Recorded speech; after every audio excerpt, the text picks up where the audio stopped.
of awareness is a big issue. I mean, I can't tell you how many women I meet who are educated, who are working women, and they delegate their finances to their spouses. They have no idea how much they've saved. They have no idea what they've saved it in, and God forbid, a negative situation in their life, they don't know how to go about getting that money and what is liquid versus not so liquid. So I think you guys have taken up a very important cause, and I'd like to start by complimenting you for doing something that's much needed, especially for Indian, for Indian women, Indian scenario.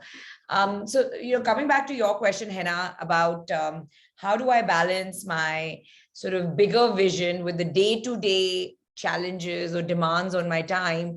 It's a tough balance, and it's not always easy to have a balance, but I'm very methodical about making a to-do list every morning. So first thing in the morning while I'm having my cup of tea, I'm making my to-do list. And this is where the long-term vision comes in handy, because very often we take on stuff we really don't need to be taking on. There are just time and energy guzzlers. And we take it on because we have a very tough time saying no. And we feel guilty.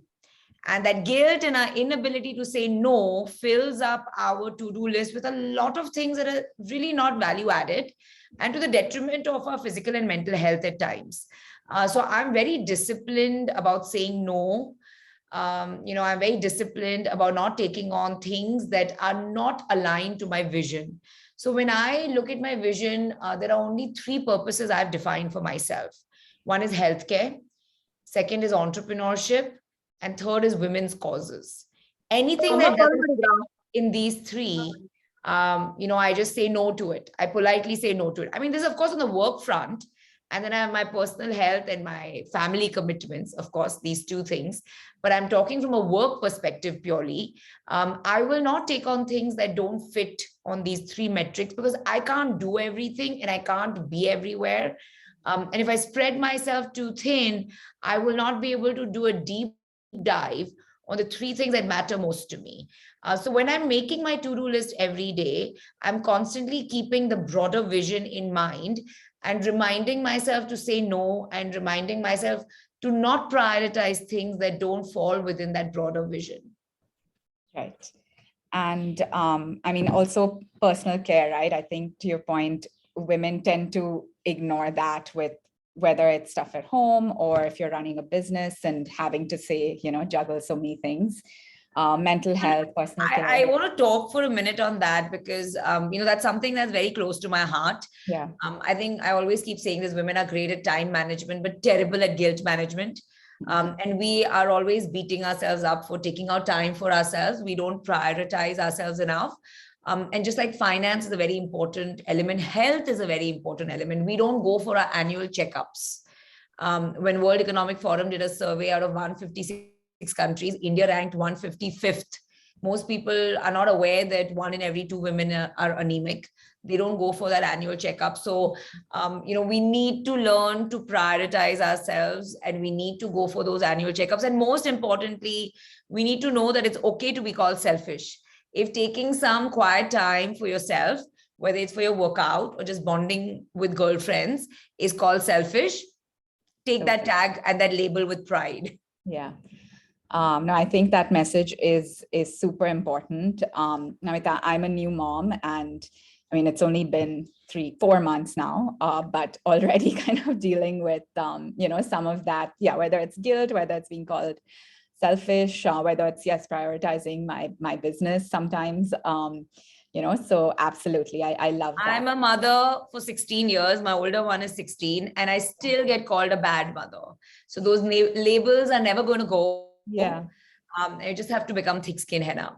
It's a long journey. So I'm warning you ahead of time, since you're just 3 weeks into it and I'm 16 years into it, that you will get a lot more labels along the way. And with gray hair, make sure you get a thick-skinned as well. Nice. Love that message. Namita, just one question here to add on to what you were saying, right? And I think very relevant to, I know we feel it at times, like Hena was mentioning, like women running a business. And I think we always struggle with saying no, what you were talking about, and you've created this evaluation mechanism for yourself to, okay, if it doesn't fall under these 3 things, then I'm going to say no. I would love for you to actually probably drive that point home a little harder, because I know even we struggle with it. I know a lot of women in this room struggle with it, especially being women who want to help other women.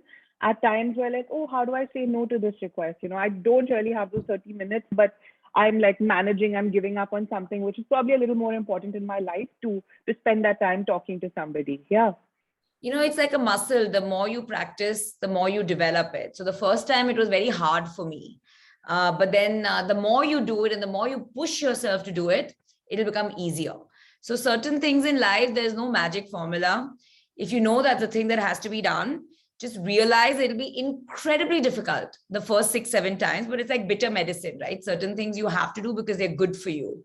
So saying no is tough to do, but it's good for you. And it's good for people around you, because only if you're calm and sorted, then you can be a better mother and a better wife and a better employer and a leader. So ultimately, it's like I said, it's, think of it as bitter medicine, that it's good for you. So it has to be done.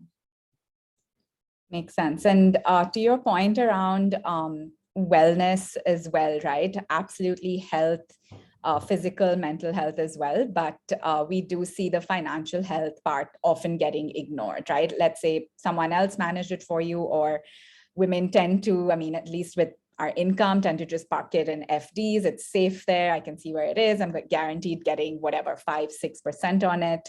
But what ends up happening is, wealth doesn't grow in time. We tend to get left out of a lot of important financial decisions. So absolutely, I think around the physical, mental, and financial spectrum of wellness, super, super critical. And we're excited to play a little part with Basis as well.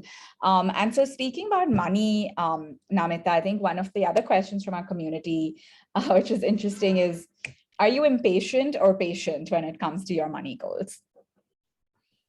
So basically, by nature, I'm an extremely impatient person. Even when you see me walking, talking, everything has to be like a certain speed. But again, I have to learn to be a bit more patient.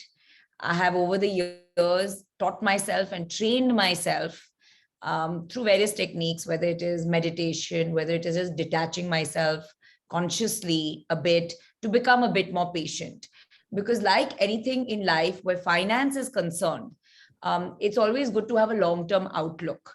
It's when you have a very short-term transactional outlook that you make wrong decisions. If you're thinking about your financials, yes, you may have certain short-term commitments, like if you're buying a house or you need something for a certain event that's short-term, but more or less the vision should be long-term. And when you think through long-term, when you think through the basics with that perspective, then you make the right calls and the right decisions. And I'll give you my example at Shark Tank. There are two ways of being an investor in startups. One way of being an investor is you're completely passive. You've taken a 5% stake, and the next time they raise a secondary, you're going to flip your stake to get that 2x or 2.5x that you got in 6 months or a year. That's one way of looking at it, which I think is a bit short-term and transactional. Not that I'm saying there's anything wrong with it. That could be a certain investor mindset. Where my mindset is concerned, I think of myself as a mentor and a coach to people I've partnered with. I don't want to just be someone who flips in a few months to make a quick buck. I want to be there as part of their journeys through their tough times, guide them, help them with my networks, my expertise, like I keep saying. And for that reason, I have a long-term outlook when it comes to most of my investments, even in the startup ecosystem, because I think it needs a certain amount of time and patience to back people who dare to dream, because they're going to have a lot of failures and setbacks along the way. It's not going to be a smooth ride. And it's only when you have a long-term view that you're able to be that patient and courageous mentor or sounding board that they're looking for.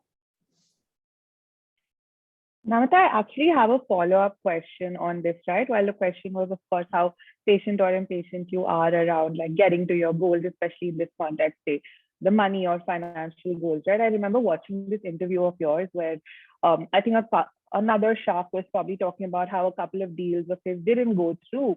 And very interestingly, what I found in your, what you mentioned there was you had actually done your DD before the show, even if I'm not wrong, on a whole bunch of companies. And you did mention that all of your deals or most of your deals on the show went through, right?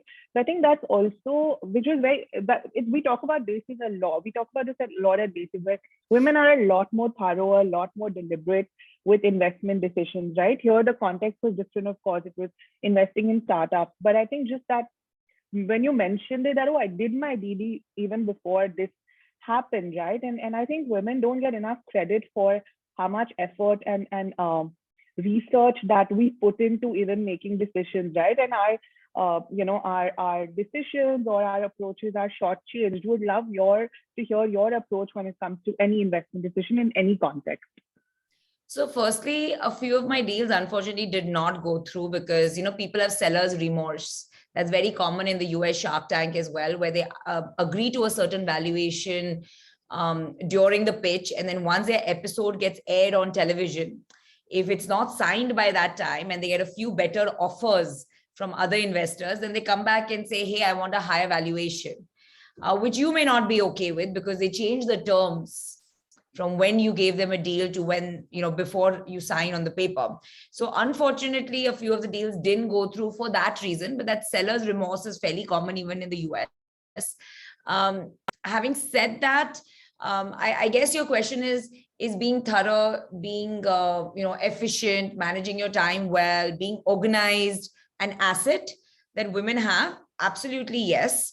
And I think it's not just women. I think any individual who has a lot of goals, pressed for time, and is just driven by nature, you have to be organized and thorough. Because if you're not organized and thorough, you're not going to get the depth. A lot of times I find people very superficial. And that was my pet peeve on Shark Tank as well. If somebody didn't know their numbers, I would just shut out. And it could be the best idea, very smooth talker. But if they don't know their numbers, then that means they don't have the depth. And I'm always looking for that depth. And that depth only comes when you spend the time, you're organized, you're thorough, you've taken the time to really, really understand and get to the bottom of things. So I think being detail-oriented, having depth is a function of being organized and managing your time well. And the two go hand in hand. And for me, that's a very important trait for anybody to have for achieving the goals that they set for themselves. Makes sense. Namita, I'm actually going to take a question that's posted by Rujul on our chat box. Rujul says, we know much about your very successful journey. Would love to hear from you on any particular challenges, failures, and then learnings from that. Rujul, I've had more failures than successes in my life. And I openly talk about them because I think it's time that women use the power of their voices to talk about uncomfortable things, to talk about biases, to talk about difficult things. Because then this whole era of social media that makes us want to be or want to show that we are perfect, that needs to be squashed and needs to be squashed soon.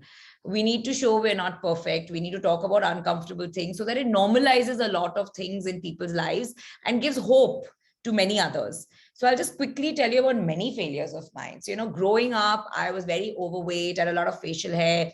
So I was body shamed a lot. And that really dented my self-esteem growing up.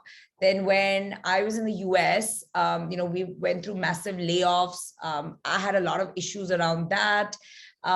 When I joined my father's company, there was no acceptance. Even though I was a CA, MBA, worked abroad for 6 years, there was no respect. People would come in meetings, I would ask them a question, but they would not look at me and answer. They would look at my father and answer.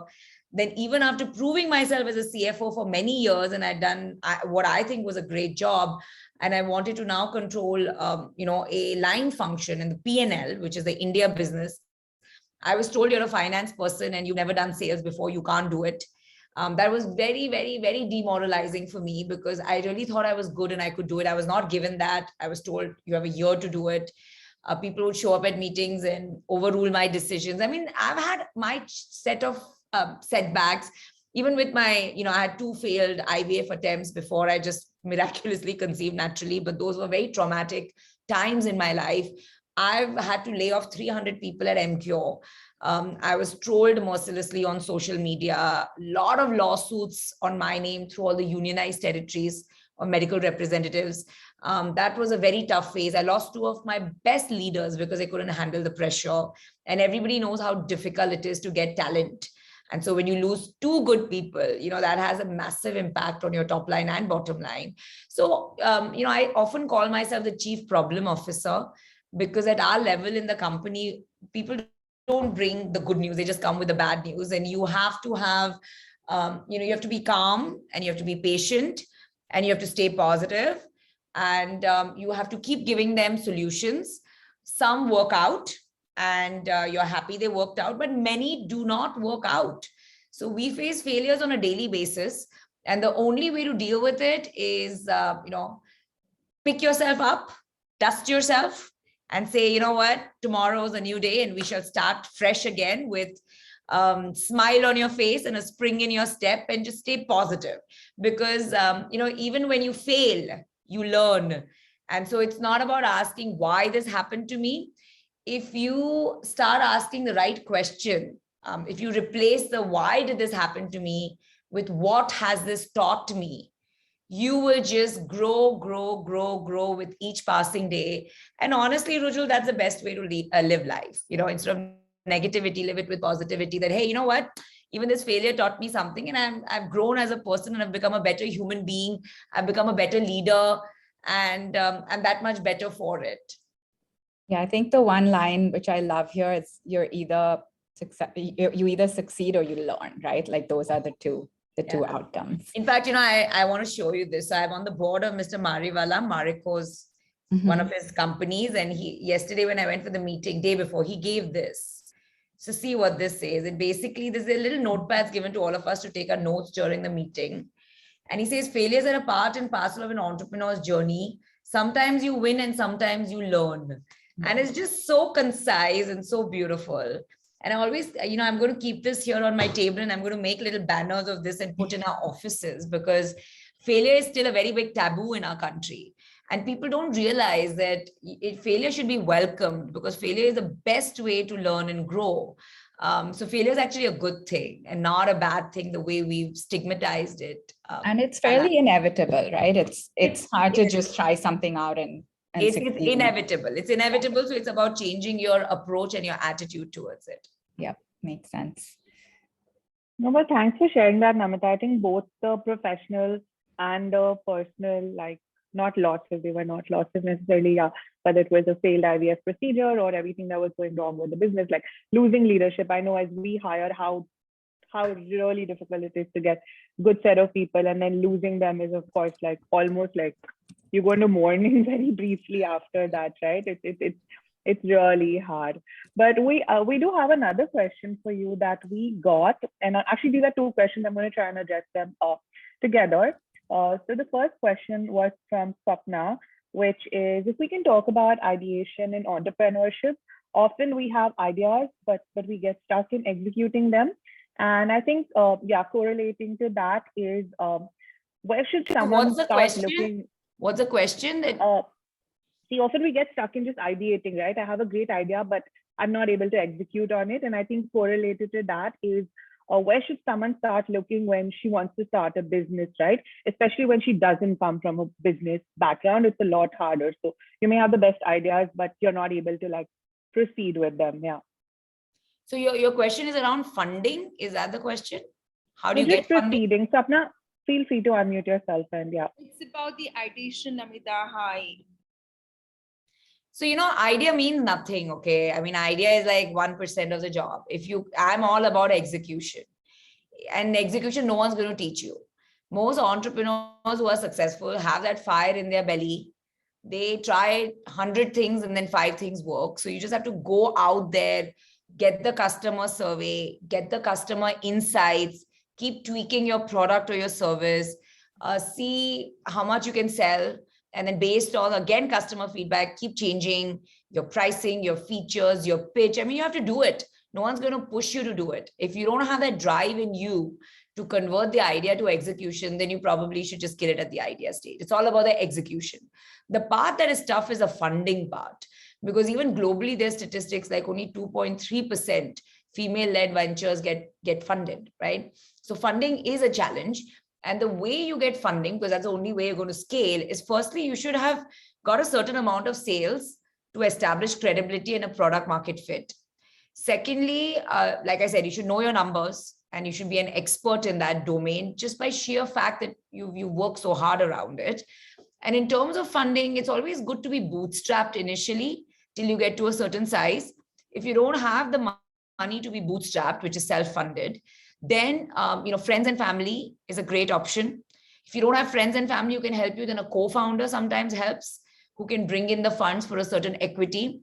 If you don't have that, then there are angel investors, and there are a lot of people in India who are looking for a business that is, I wouldn't call it pre-revenue, but I would call it low revenue. So they just kind of launched it and they're looking for that seed funding. There's crowdfunding as an option. So one of the companies I invest in, Menstrupedia, that works around taboos around periods, they didn't get an investor for the longest time and they ran out of money, but they collected 5 lakhs through fundraising that helped them get through the few months till they got an investor.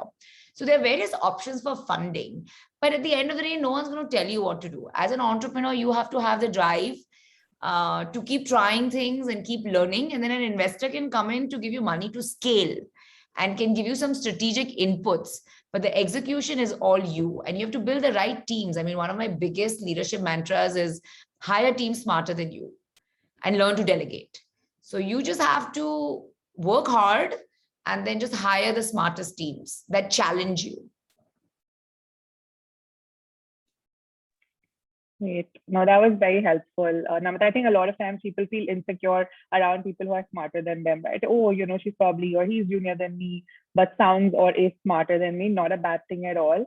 I think it just nudges us to do a lot better in whatever we're doing. Yeah. No, and in Emcure, we have a culture of dissent. If people don't challenge me or don't speak up, we don't want such people. We want people who will fight with me, who will tell me I'm wrong, and who will come up with new ideas. So that culture of dissent is very important if you want to build a company around creativity and innovation, which is very important in the pharmaceutical world, or any world for that matter. Yeah, cool. We had one follow-on question for you, and I do want to spend a couple of minutes taking any questions that we might get from the audience. So I think this is very related to everything that was in the news a couple of months ago with the Nykaa IPO, right? With like Falguni Nair taking her IPO live and all the success that followed with the IPO. I think we in our community, at least within our Basis app, I think for that month, everything that was being talked about was the IPO. And I know how disappointed women were when we didn't get allocation. I didn't get an allocation to the IPO. I know how upset I was. And yeah, for those who don't know, the Emcure IPO has also been in the news for a bit now. I know given the current. Oh, we may have lost Dipika in network, but I think Namita, Dipika, you back? Sorry, we lost you. Yeah, so you can hear me. Sorry. Yeah. So yeah, we're just saying, yeah, with you successful women launching these IPOs and being like, great examples for women. Just wanted to know, yeah, how that's been. I think that's a whole different challenge, right? Women-led IPOs, you're helping create wealth for, I'm going to say women around the country here, because I know how we prefer to invest in women-run businesses. So yeah, I would love for you to talk a little bit about women-run businesses going IPO. Yeah. So the IPO obviously has got a bit delayed because of the market conditions, but it'll happen. I think the important thing for people to realize is that we need more role models. And so when women-led IPOs do well, it's a bigger responsibility on those women to make sure that, again, like I said, they use a power of their voices and they make sure that there are more women in the workforce, because currently the statistics are terrible. We're regressing. Workforce participation for women has gone from 37% to 27% pre-pandemic to 19% during the pandemic. So we're actually regressing as a nation. So I think when you have women leaders, they take these numbers very seriously, and they really consciously work towards that. So I think it's a good thing, and you have more role models for others. Right. And on a similar note, also, Namita, I remember when we had Miss Nirmala Sitharaman do the budget for the first time. I was more excited about actually, follow that entire budget end to end. Many women were like, yeah, we want to see, we want to actually follow this budget, because there's someone who's like me who's doing it, right? So absolutely, women role models. You can't be what you can't see. And with Nykaa especially, yes, that excitement of, I think just that relatability. I think women were consumers. There was a woman building it, running it, and creating wealth not only for herself but for many women across the country. So very, very, very important. And I think, yes, we are kind of running out of time. As a last Maybe question, one last question. yeah, if you can spare a couple of minutes, what are, again, this is again back to basis and money. What are some money mantras or money practices you follow? And if we can also kind of talk about how you talk to your kids about money, kind of related. Right. So first and foremost, like I said, I always have a long-term view. I'm not here to flip the shares in 3 months or 6 months and make a quick buck. So that's my number one mantra.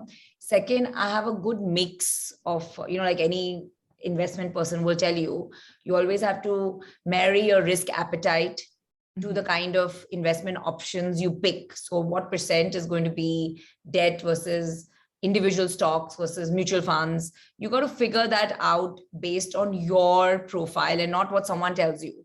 Thirdly, get educated. So, I was lucky that I'm a chartered accountant. So I inherently think finance. That's part of my DNA. But for women who don't have a background in finance, there's enough material out there. Just Google it. There's a lot you can self-teach yourself. There, the organizations like yours that are out there to help women. So there's no reason why you can't get educated. So go get educated is important. When it comes to kids, I feel very strongly about this. I think kids to a large extent follow what their parents do. So if you have all this preachiness at home, but then you're not following it, they are, just 1 second, sorry, 1 second.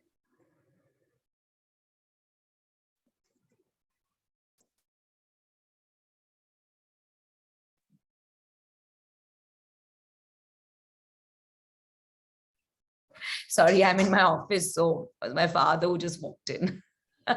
He's the only one who has the liberty to walk right in even when my door is closed. So sorry. So I was just saying with my kids, I feel very strongly about this, that, if you give them a certain gyan, but then you're not living that, and you're not a role model where that's concerned, that's not a good thing. Second, you have to make finance fun for them. So I run an entrepreneurship academy called Thapar Entrepreneurs Academy. We have trade shows. It's not just for kids, it's for adults as well. We teach them a lot about finance. We have trade shows to exhibit their products. So when I make my kids a part of this academy, they've gone through the academy, they had their own ventures, they came to the trade show, exhibited, they were part of the investor panel, they won prizes. So you have to make it fun for them. You have to make finance and learning about finance fun for kids. And I'm very proud because I've been running this academy for 6 years now. This is my 7th year of running it. And I'm really proud of it because I genuinely think I've made learning about finance fun, not just for my kids, but many other kids. And so you got to do stuff like that for children. You got to make it fun. You got to make it interesting. I just see which academy. You can just Google. It's called Thapar Entrepreneurs Academy. It's thaparacademy.com. I'm very passionate about it. I personally write the case studies on finance and all of that. Long story short, you have to make it fun for kids. You have to be a good role model. You have to discuss the company and the company values and numbers with them. And it has to become a part of your daily life rather than it being something where you sit them down and make it look like you're giving them some sort of a lesson on it. So if you integrate small little things in your daily life, like what have you saved, how much did you get for your birthday, and what are you going to spend it on, and how will you keep in your locker as cash versus put it in your bank account. Simple things like that, if you make it part of your daily life, it becomes a way of life rather than something they have to think through. Awesome. Great note, Namita. I know we're over time. Thank you so much for making this a priority in your what we know is a crazy day for you. Good luck with the IPO. We'll be watching it with excitement. And yes, I think we've got many messages saying you're an inspiration. So again, thank you so much for doing this chat. And have a great week and weekend ahead. Absolutely enjoyed interacting, and you guys are doing a great job. Much needed space. So all the very best and keep up the good work. Thank you. And thank you for everyone. Thank you. Thank you to Bye. everyone for joining. Bye. Bye.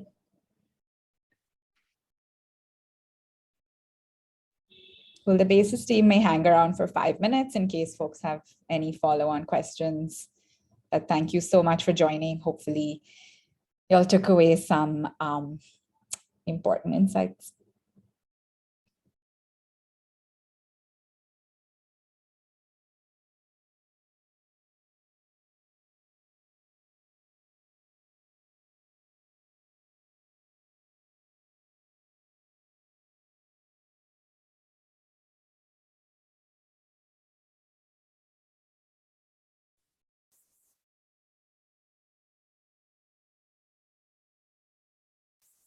Great, so glad to hear folks enjoyed it.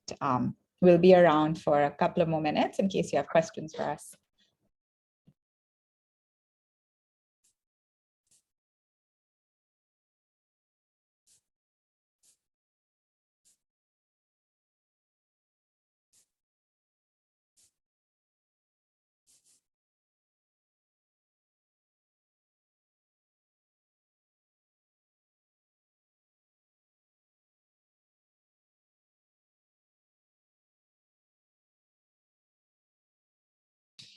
Hi, Chaitra. We don't have a WhatsApp group, but we do have a very active community on our app. So you can download Basis. We're on Android and iOS, and there's a very vibrant, thriving community there. So please feel free to drop your messages, questions, discussions out there. You can just look up Basis or get to our website, getbasis.co, and you will see the download link.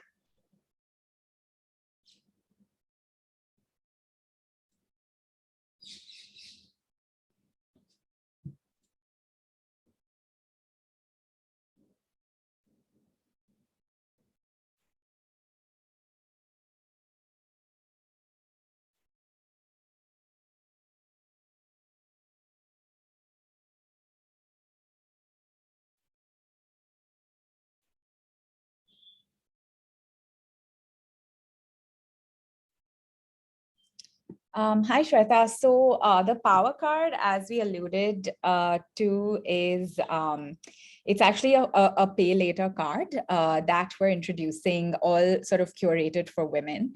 It operates similar to a credit card. So you can join the wait list, and basically we'll be launching it in a few weeks, designing everything right from card features to rewards, offers, you name it, all based on our very deep insights around how women use financial products like this. So, and we'll be revealing more details to our waitlisted users over the next few weeks before we're setting out to launch it by invite only. So definitely check it out and join the waitlist. There's more info on our website as well. Pejani, looking forward to seeing you in more masterclasses as well.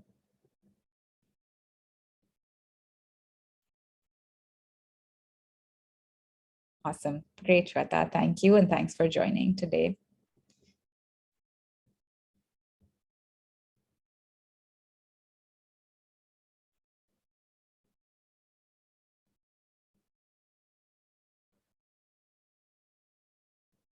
Okay, I think we'll wrap this chat. Again, thank you for joining on this Thursday afternoon. Hopefully it was a great use of time.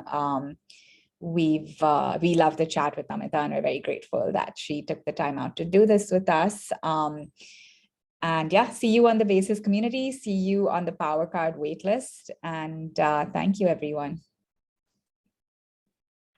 Thanks, everyone. See you in our masterclasses. And yes, definitely see you on our Power Card waitlist.